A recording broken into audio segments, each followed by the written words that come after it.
So, hello buddies, welcome back to your own channel Code Buddy. My name is Sol Chandravanshi. तो आज हम अपनी इम्तिहान सीरीज़ को कंटिन्यू करेंगे। आज हम अपनी इम्तिहान सीरीज़ में विनवर्ड के आगे के टॉपिक्स देखेंगे, यानी कि आगे के दो। अब तक हमने पिछली दो वीडियो में होम टैब और इंसर्ट टैब के बारे में पढ़ा था।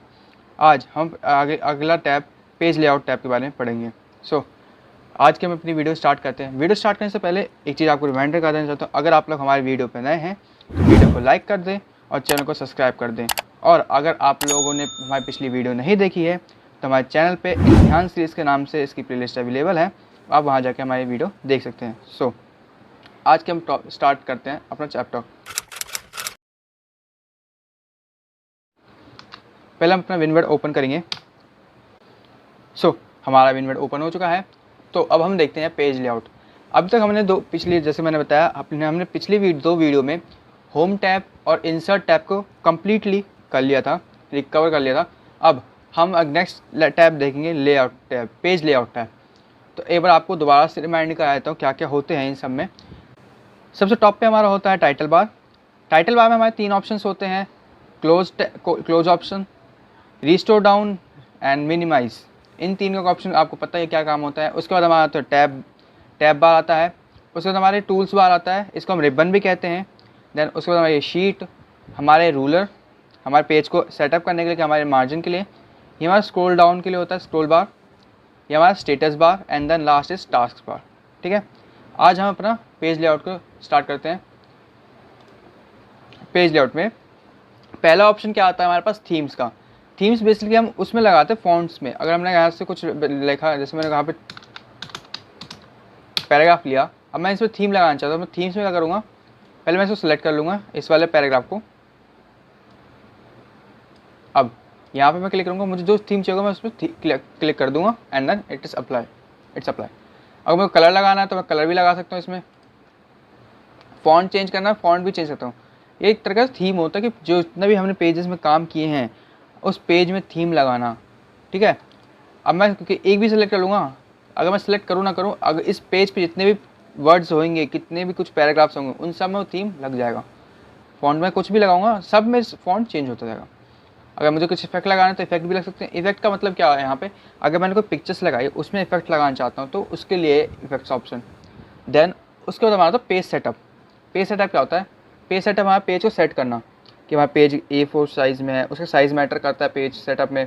उसका डायरेक्शन कैसे, हमने उसको स्ट्रेट पोर्ट्रेट में ले रखा कि लैंडस्केप में है, उसकी मार्जिन है ना। हम पेपर भी अगर हम करते हैं बोर्ड्स के या फिर हम कैसे भी हम पेपर्स करते हैं, साइड में मार्जिन होती है हम, है ना।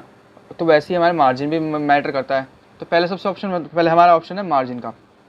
तो पहले मार्जिन होता है नॉर्मल में हम इसका देखें तो टॉप से 2.54 सेंटीमीटर, लेफ्ट से 2.54 सेंटीमीटर, मतलब चारों तरफ से बराबर मार्जिन देना। इसमें बराबर मार्जिन दे रखी है। नेक्स्ट उसके बाद तो नैरो में कहता है जो मार्जिन बराबर तो होंगे लेकिन थोड़ी पतलियाँ हो जाएंगी। ठीक है, फिर उसके बाद मॉडरेट अपने हिसाब से थोड़ा सेट होता है। टॉप का होता है 2.54 सेंटीमीटर, बॉटम का 2.5, ऊपर नीचे सेम होगा और लेफ्ट साइड राइट साइड का सेम होगा। ठीक है, अपोजिट सेम होंगे लेकिन अल्टरनेट अलग होंगे। उसके बाद वाइड होता है। वाइड में बहुत ज़्यादा वाइड, जैसे मैं आपको अप्लाई करके वाइड देखते हैं, देखिए इसमें पूरे हो गया ना, यहाँ से ज़्यादा गैप है, यहाँ से ज़्यादा गैप। मैं इसमें कुछ टाइप करूँगा तो यहाँ पे टाइप होगा, ना कि यहाँ पे टाइप होगा। यहाँ पे वो कभी वर्ड आएगा ही नहीं। ठीक है, ये होता है मॉडरेट। ये देखिए 2 पैराग्राफ में हो जाता है ये। ठीक है, उसके बाद हमारा पेज ओरिएंटेशन। पेज ओरिएंटेशन मतलब क्या होता है, पेज को हमने कैसे रख रखा है, वो पोर्ट्रेट में है मतलब एक खड़े में है, या फिर लेटा है मतलब लैंडस्केप में है ना। तो हमने भी पोर्ट्रेट कर रखा है। लैंडस्केप करूँगा तो इसका लेंथ चेंज हो जाएगा, लेंथ और ब्रेथ चेंज हो जाती है। पोर्ट्रेट लैंडस्केप पे ज़्यादा कुछ फर्क नहीं पड़ता। अगर हमने पोर्ट्रेट कर रखा है तो उसको मतलब पेज को हमने सीधे कॉपी को पकड़ रखा है। अगर हमने उसको लैंडस्केप मतलब कॉपी को हमने थोड़ा घुमा दिया है, ठीक है, सेम वैसे ही होता है पोर्ट्रेट और लैंडस्केप। अगर मैं इसको थोड़ा जूम आउट करूँ तो आपको अच्छे से दिख पाएगा, देखिए, है ना। ये थोड़ा पेज वैसे हो गया। अब मैं इसको पोर्ट्रेट में करूँगा तो ये पतला हो गया। ठीक, ये होता है पोर्ट्रेट और लैंडस्केप का होता है, इसमें ज़्यादा कुछ है भी नहीं। उसके बाद साइज़ मैटर करता है कि आप कौन से साइज़ पे काम कर रहे हैं। लेटर पे अगर हमको लेटर होता है, हम लेटर वाला पेज अलग होते हैं हमारे पास। ठीक है, लेटर में भी 2 हैं। फिर एक होता है टैबलॉइड में, ठीक है, टैबलॉइड मतलब थोड़ा बड़े पेज होते हैं वो लेटर वाले से। एक होता है लीगल, कोई लीगली पेज होता है, उसका नैरो थोड़ा होगा, पतला होगा लेकिन लंबी वही होगी, लंबाई होगी, ठीक है। एक एग्जीक्यूटिव होता है, ये छोटा होगा पेज। फिर एक A3 साइज़ होता है, A4 होता है, ठीक है। हमारे पास बहुत सारे पेज के ऑप्शंस होते हैं साइज़ के, ठीक है। B4, A5, B5 फोलियो, ये सारे हमारे पेज के, आपको जिस पेज पे काम करना, जिस साइज़ पे काम करना, आपकी मर्जी, आप वहाँ पे सेलेक्ट कीजिए और अपना काम करिए। जैसे मैंने यहाँ पे ले लिया लीगल पे, तो लीगल पे थोड़ा चौड़ा हो गया। अगर मैं यहाँ पे ले लूँ तो एग्जीक्यूटिव में थोड़ा पतला हो गया नैरो। लेकिन हम जो बेसिकली हम काम करते हैं, जब हम जिस पेज पे हम काम करते हैं वो होता है हमारा A4 साइज़। हम A4 साइज़ पे ही अपना काम करते हैं, A4 साइज़ के अलावा कोई भी काम हम, ठीक है। देन उसके बाद हमारा आता है कॉलम्स। कॉलम्स मतलब हमने जो पैराग्राफ लिखा है वो कितने कॉलम में आ रहा है। कॉलम मतलब क्या होता है, स्ट्रेट जो हमारे ऊपर से नीचे लाइन आती है। अगर मैंने यहाँ पे देखिए, मैंने यहाँ पे अभी हमारा सेलेक्ट है 1 कॉलम, कि हमारा जितना भी काम होगा वो एक कॉलम में। अगर मैं 2 कॉलम कर दूँगा तो जैसे यहाँ पे हो गया। अब जैसे कि मैं यहाँ पे ले लेता हूँ 2 कॉलम को मैंने सेलेक्ट किया था, तो देखिए यहाँ पे 2 कॉलम बन चुकी है। जैसा हमें बुक्स में होता है एक साइड पे पूरा पैराग्राफ होता है, इसका मतलब क्या कि हमारे जो कॉलम्स हैं, हमें जो लिखा है वो 2 कॉलम में बढ़ चुके हैं। अगर मैं 2 कॉलम को चाहे तो मैं इसको और बढ़ा सकता हूँ। कॉलम पे जाऊँगा मैं, इसको 3 कॉलम कर दूँगा तो 3 कॉलम हो जाएंगे। अब देखो, लेकिन 3 कॉलम की इसमें साइज़ नहीं है, देखो यहाँ पे होगा नीचे में आने लगा। अगर मैं इस पेज को यहाँ से चेंज कर लैंडस्केप कर दूँगा तो यहाँ पे 3 कॉलम यहाँ पे नीचे आ रहे हैं, ठीक है। नेक्स्ट पेज में हमारे 3 कॉलम्स आ रहे हैं, ठीक है। अब वैसे हम जितने आपको कॉलम चाहिए आपको उतने कॉलम से मिल जाएंगे, ठीक है। अब उसके बाद ब्रेक्स, कि हमें कहाँ कहाँ ब्रेक देना है। पेज ब्रेक हमने होम इंसर्ट टाइम पढ़ा था पेज ब्रेक करना, कि यहाँ से पेज हमारा ब्रेक हो जाएगा, जो भी लाइन होगी वहाँ से नीचे अगले स्टेप से स्टार्ट होगी, ठीक है। सेम ऐसे ही यहाँ पे भी होता है।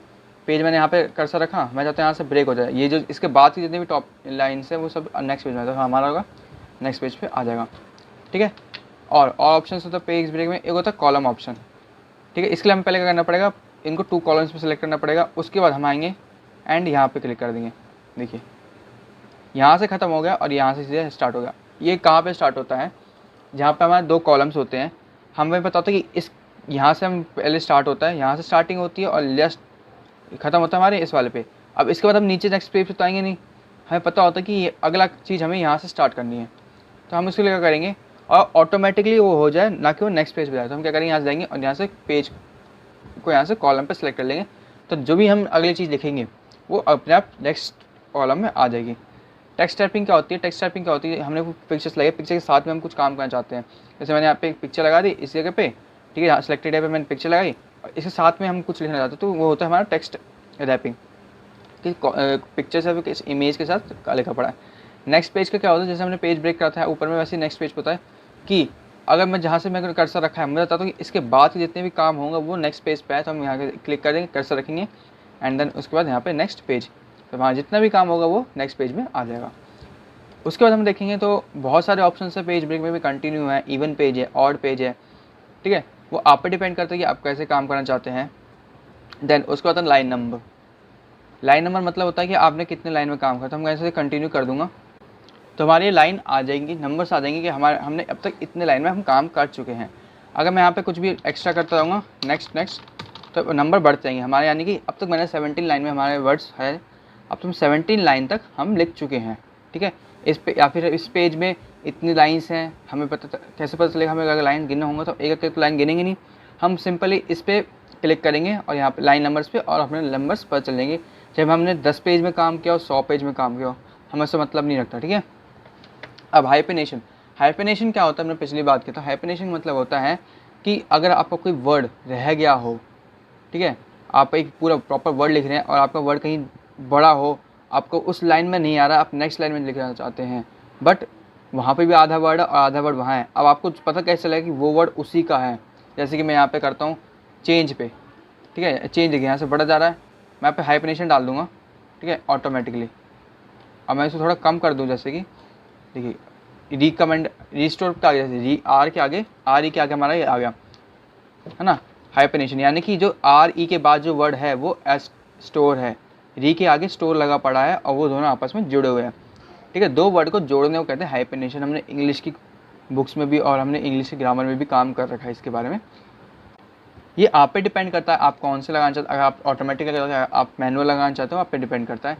कि आपको कहाँ पे हाइपनेशन देना है। अगर आप मैनुअल भी सिलेक्ट करेंगे तो आपको हर वर्ड पे बताना पड़ेगा कि आपको कहाँ वो देना है। उसको सेलेक्ट करिए पहले वर्ड को, उसके बाद आप बताते रहिएगा कि आपको कहाँ पे हाइपनेशन देना है। ऑटोमेटिकली अपने आप वो मतलब होता है ऑटोमेटिकली अपने आप लगा देगा। देन उसके बाद हमारा आता है वाटर मार्क। ठीक है, अब वाटर मार्क क्या आता है? वाटर मार्क क्या होता है कि पेज के पीछे हम कुछ भी लिखते हैं, पेज के यहाँ पे हल्का हल्का कुछ लिखा होता है। आपने पेपर उसमें भी देखा होगा, बोर्ड के पेपर में, या फिर आपने कभी स्कूल के अपने पेपर में, बुक्स में भी हल्का हल्का बैकग्राउंड में पेज पे लिखा होता है, जाके वो कुछ मिटता नहीं है, वो होता है वाटर मार्क। वाटर मार्क एक वैसी चीज़, मतलब क्या होता है कि एक वैसा लिखित होगा पेपर पे जो कि पेपर पे अंदर ही लिखा होता है। इफ आपके गोस्ट बिहाइंड द टेक्स्ट। ठीक है, अगर हम इंग्लिश में वर्ड वाटर मार्क की डेफिनेशन देखें तो insert ghost text behind the content, किसी कंटेंट के पीछे लिखा हुआ वर्ड, ठीक है, उसे हम कहते हैं वाटर मार्क। वैसे मैंने वाटर मार्क पे क्लिक करा, तो आप कोई सी भी मिल चाहते हैं, आप कैसे भी कंटेंट में चाहते हैं, आप वहाँ पे क्लिक कीजिए, और आप अगर आप अपनी तरफ से लगाएं कस्टम पे क्लिक कर दीजिए। इधर do not copy, do not copy, do not copy, do not copy, cancel. अब मैं यहाँ पे कस्टम पे लिखूंगा, एंड देन मुझे वाटर मार्क पिक्चर्स नहीं चाहिए, तो आपको जो चाहिए, अगर आपको पिक्चर लगाना है तो आप पिक्चर भी लगा सकते हैं वाटर मार्क में। अगर आपको टेक्स्ट लिखना है तो आप टेक्स्ट भी लिख सकते हैं। मैं यहाँ से यहाँ पर टेक्स्ट लिखूँ कोड बडी, कोड बडी। अगर आपको कोई कलर लगाना है, आप कलर भी चेंज कर सकते हैं, यहाँ से कलर चेंज कर सकते हैं। हॉरिजॉन्टली चाहिए या फिर डायगोनल चाहिए, साइज़ आपके अपने मतलब से, फॉन्ट भी चेंज कर सकते हैं आप, यहाँ से कुछ भी आप फॉन्ट लगा लीजिए। ठीक है, एंड अगर आपको साइज़ करना है तो साइज़ भी आप रख सकते हैं, एंड अप्लाई। देखिए वाटर मार्क आ गया, या वाटर मार्क आपका आ गया। ठीक है, मैं तो वाटर मार्क को इसको रिमूव भी कर सकता हूँ। मैंने रिमूव पे क्लिक करूँगा तो वाटर मार्क रिमूव हो जाएगा। मैं वापस से लगा देता हूँ। ठीक है, यहाँ से मैंने टेक्स्ट पे क्लिक करा और यहाँ पे लिखा मैंने कोड बडी, लिखा आ गया कोड बडी अपना। देन ठीक है, कोड बडी हमारा ये हमारा होता है वाटर मार्क। उसके बाद हमारा पेज कलर। पेज कलर क्या होता है? हमारा पेज कलर करना, नाम से पता चला पेज को कलर करना। आप कोई से भी कलर यहाँ पे चूज़ किया, अपने मन मुताबिक यहाँ पे कलर चेंज कर लीजिए। देखिए आपको जो कलर चाहिए आप यहाँ पे सिलेक्ट करिए एंड अप्लाई। पेज कलर ज़्यादा कुछ चीज़ नहीं है, अपने पेज को कलर करना। पेज बॉर्डर, आपने देखा होगा पेज बॉर्डर्स लगे होते हैं। ठीक है, पेजों में बॉर्डर लगाना। ठीक है, आपने फाइल कंप्लीट करते हो तो बॉर्डर्स बनाते हैं अच्छे, तो वही होता है पेज पे बॉर्डर। ठीक है, पेज बॉर्डर आप अपनी तरीके मन मुताबिक, अपने मन से आप कुछ भी लगा सकते हैं, आप पे डिपेंड करता है आप कैसे लगाना चाहते हैं। ठीक है, आप कलर लगाना चाहते हैं कलर भी लग सकता है, आपको डिज़ाइन विज़ाइन लगाना चाहते हैं डिज़ाइन भी आपको मिल जाएंगे, एंड अप्लाई। थोड़ा अट्रैक्टिव बनाने के लिए पेज बॉर्डर किस लिए होता है? थोड़ा अट्रैक्टिव बनाने के लिए, कि आपका पेज थोड़ा अट्रैक्ट लगे, बंदे को अच्छा लगे, किसी इंसान को। अगर आपको पेज रिज्यूम बनाते हैं या फिर आप कुछ भी अपना XYZ अपना काम करते हैं, प्रोजेक्ट बनाते हैं, आपको पेज अच्छा लगे, उसके लिए हम बॉर्डर लगाते हैं। ठीक है, उसके बाद हमारा आता है इंडेंट और स्पेसिंग। इंडेंट और स्पेसिंग हमने स्टार्टिंग में भी बताया था। इंडेंट मतलब क्या होता है कि अपने जो हमारे वर्ड होगा पेज से कहाँ से स्टार्ट होगा, ठीक है, उसे इंडेंट कहते हैं। स्पेसिंग क्या होता है? स्पेसिंग मतलब क्या होता है कि किसी दो सेंटेंस के बीच में, दो वर्ड के बीच में, या फिर दो पैराग्राफ के बीच में कितनी स्पेसिंग होनी चाहिए, वो हमें स्पेसिंग बताता है। और इंडेंट क्या होता है कि हमारा जो वर्ड है या फिर हमारा जो सेंटेंस है, हमारे पेज के एज से कितनी दूर से स्टार्ट होना चाहिए। पेज के एज से साथ चिपक के होना स्टार्ट होना चाहिए हमारा वर्ड, सेंटेंस, कुछ भी XYZ। ठीक है, या फिर आप थोड़ा गैप होना चाहिए एज और सेंटेंस या पैराग्राफ की स्टार्टिंग में। ठीक है, तो आप पे डिपेंड करता है, वो हमारे इंडेंट वो डिसाइड करता है, इंक्रीज इंडेंट और डिक्रीज इंडेंट। ठीक है, आप दोनों यहाँ से सेट कर सकते हैं, स्टार्टिंग भी और लेफ़्ट से राइट भी कर सकते हैं। ठीक है, फिर हमारा आता है पोजीशंस, और ये हमारा अभी देखिए ये एक्टिव नहीं है, खाली अलाइन छोड़ के। ये सब कब एक्टिव होंगे? जब हम इसमें कोई पिक्चर्स लगाते हैं। पहले हम इसमें पिक्चर लगाते हैं, पहले हम पिक्चर्स लगाएंगे। यहाँ पे पिक्चर पे क्लिक किया एंड पिक्चर्स अप्लाई। ठीक है, अब इस थोड़ा इसको साइज़ को थोड़ा हम छोटा करते हैं। ठीक है, अब यहाँ पर पोजीशन वाला एक्टिव हो गया। पोजीशन क्या करता है? यहाँ पिक्चर्स के पोजीशन को लगा कि हम कहाँ लगाना चाहते हैं। अब मैं कुछ भी लगा सकता हूँ, इसको सेंटेंस के बीच में भी लगा सकता हूँ, सेंटेंस के स्टार्टिंग में भी लगा सकता हूँ। ठीक है, पैराग्राफ के मिड में भी लगा सकता हूँ, पैराग्राफ के राइट कॉर्नर में भी लगा सकता हूँ, मिडल सेंटर में भी लगा सकता हूँ, सेंटर में भी, हम कहीं भी लगा सकते हैं। ठीक है, ये हमारा होता है जब मैं स्टार्टिंग में लगाया। अब मैं जैसे क्लिक करता हूँ, ये दो एक्टिव हो गए। इन दोनों ऑप्शन का क्या काम होता है कि इसको पीछे भेजना किसी पे 2 पिक्चर्स 3 पिक्चर लगाए, या आप उस बात हो कि 2-3 पिक्चर के पीछे लग जाए, ठीक है, या फिर उसके आगे लगे। टेक्स्ट रैपिंग में क्या होता है, हमारे कैसे में चाहिए बिहाइंड द टेक्स्ट मैं कर दूंगा, तो देखिए जो पिक्चर्स होगी वो टेक्स्ट के पीछे में लगेगी, ठीक है। अब हम नेक्स्ट ऑप्शन देखते हैं अलाइन। जो पिक्चर में लगाई वो कहाँ होगी, थोड़ा सेंटर में। ये जो ऑप्शंस होते हैं, ये ऑप्शन हमारे पिक्चर्स पे हमने कोई अप्लाई करी होगी तो उसको मैनेज करने में हेल्प करते हैं, ठीक है। एक और चीज़ आपको मैंने बताया था कि जो विनवर्ड में टोटल 7 टैब्स होते हैं, 2 टेम्परेरी टैब्स होते हैं, वो एक होता है फॉर्मेट, एक डिज़ाइन, ठीक है। आपको क्वेश्चन भी आ सकता है कभी क्या, आप कोई पेपर देने जा रहे हैं, आप कोई जनरल नॉलेज की कोई पेपर देते हैं, एग्ज़ाम देते हैं, तो उसमें भी एक क्वेश्चन राइज होता है कि आप कौन से 2 टैब्स होते हैं विनवर्ड में जो टेम्परेरी होते हैं। तो एक फॉर्मेट होता है, एक डिज़ाइन टैब होता है, ठीक है। ये तो हमारा था पेज लेआउट। पेज लेआउट में अभी यहीं तक था। इसमें पेज लेआउट में ज़्यादा कुछ था नहीं, खाली इसमें मार्जिन था, थीम्स था, ये सब थे, water mark, page colour, page border. तो ये हमारा पेज लेआउट टैब था, ठीक है। आई होप आपको ये पेज लेआउट टैब अच्छे से समझ में आएगा। अगर आपको कोई डाउट है तो आप हमें कॉन्टेक्ट कर सकते हैं। सो हमारी वीडियो पर बने रहने के लिए आपका बहुत बहुत धन्यवाद। अगर आपको पाइथन, वेब डेवलपिंग, पीपीएस, आपको इन तीनों सब्जेक्ट से रिलेटेड कुछ भी डाउट हो, या फिर आप ये तीनों कोर्स सीखना चाहते हैं, तो हमारे चैनल पे इन तीनों की प्लेलिस्ट अवेलेबल है। डन। और हमने अब तक हमने खाली 3 टैब्स के बारे में पढ़ा है, home tab, insert tab, page layout. Then अब हम अगली वीडियो में रेफरेंस टैब के बारे में और मेलिंग टैब के बारे में पढ़ेंगे। सो आई होप आपको हमारी वीडियो अच्छी लगी होगी। हमारी वीडियो बनाने के लिए थैंक यू। एंड अगर आपको इस वीडियो से रिलेटेड कुछ भी डाउट हो, आप हमें कमेंट बॉक्स में या फिर हमें इंस्टाग्राम पे हमें क्वेश्चन पूछ सकते हैं, ठीक है। और अगर आप लोग हमारी वीडियो अच्छी लगी हो तो वीडियो को लाइक कर दो, चैनल को सब्सक्राइब कर दें। और अगर आप लोग को हमारे किसी भी वीडियो से रिलेटेड कोई भी डाउट हो तो हमें इंस्टाग्राम या फिर हमें कमेंट बॉक्स में पूछ सकते हैं। सो आई होप आपको हमारी वीडियो आज की समझ में आई होगी। So thank you and have a nice day.